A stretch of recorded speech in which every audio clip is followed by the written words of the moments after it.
Hello mga palangga! For today's video ay gagawa po tayo ng pangnegosyo recipe ng ating coffee buns. Malambot yung ating dough at malutong yung ibabaw. Kaya kung paborito mo yung coffee, ay samahan mo na din yan ng coffee buns. Kaya tara, simulan na po natin.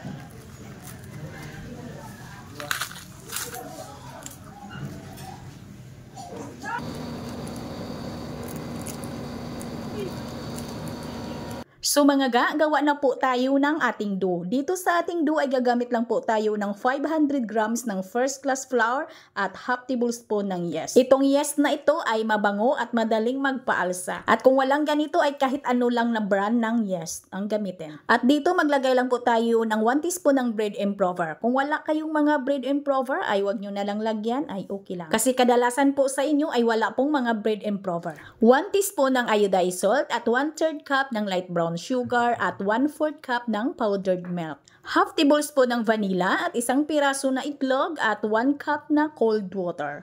Yes mga malamig na tubig. May ice pa nga ito At tunawin muna natin yung ating mga dry ingredients bago po natin unti-unting basain dito yung ating harina. At pagkatapos ay isunod na natin ditong ilagay yung 1/3 cup na margarine. Pwede kayong gumamit dito ng shortening, pwede yung unsalted butter or yung refrigerated margarine. At kung may budget ay pwede talaga yung pure butter. Pwede talaga ninyo itong masahin ng mano-mano kung wala kayong spiral mixer at dough roller machine. Masahin nyo lang ng maigi ang inyong dough hanggang sa kuminis. Itong aking dough mga ay dinaan ko po ito sa aking dough roller machine kasi ay sobrang busy po talaga. Wala po akong oras magmasa ng mano-mano. At pinutol ko lang po ito sa 32 grams. At pagkatapos putulin lahat ay pigurahin na agad ng mahigpit at pagkatapos ay isalansan. Pwedeng sa pina ng cupcake liner at pwede ding hindi. At bago natin ito lagyan ng toppings ay paalsahin muna natin. So dito ay gagawa na tayo ng ating toppings. So dito sa ating toppings kailangan natin ng 2 tablespoon ng coffee powder at 2 tablespoon ng tubig.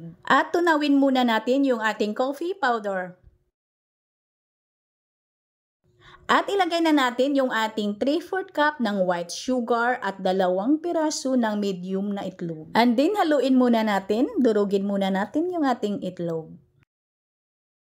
At dito mga gagamit po tayo ng 3/4 cup ng unsalted butter. At kailangan yung ating butter ay naka-room temperature na po ito or yung malambot na po.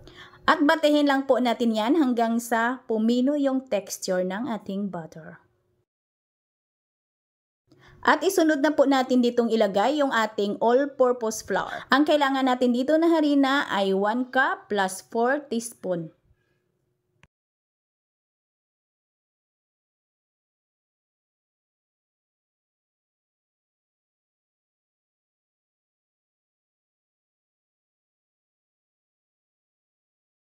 At batihin lang po natin yan hanggang sa pumino or kuminis yung texture ng ating mixture at nang mawala na yung mga lumps or yung maliliit na halo-harina.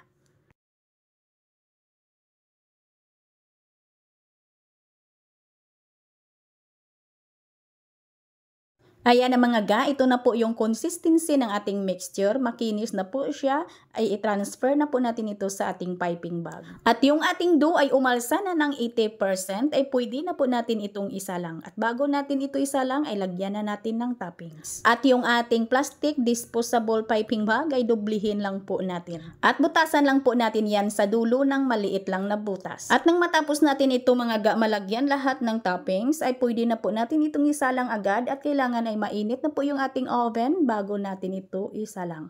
Kailangan ay nakapag-preheat na po tayo ng mga 5 minutes. At lutuin natin ito sa may preheated oven 180 degrees Celsius for 15 to 17 minutes. At kung sa gas oven naman natin ito lulutuin ay parihas lang po yung ating time baking. Ayan na mga tingnan po natin. Mainit pa po ito Excited na